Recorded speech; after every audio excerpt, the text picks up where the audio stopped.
If you're not seeing things, that really is a man dressed as Batman. And he's gone to the police station in Bradford to hand in a wanted man. This all happened last Monday. The man, dressed normally, if you like, he was the man who was subsequently charged with handling stolen goods and fraud-related offences. But police say they still don't know who the superhero is. Our correspondent in Leeds, Danny Savage, explained a little more.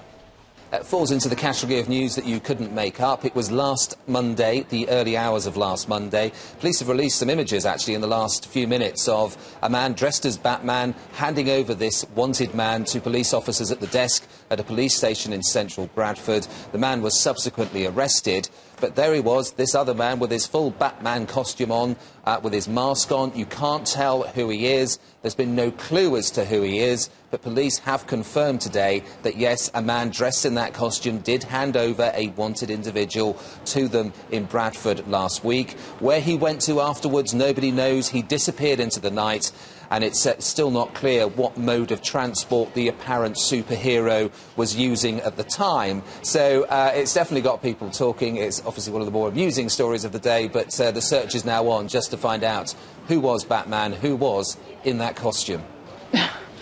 Yes, this was all presumably because he didn't want his identity known, but the man who's since been charged with various offences also presumably knows who he is. Well, one would think so. I mean, he was brought, from what we understand, fairly willingly to the police station.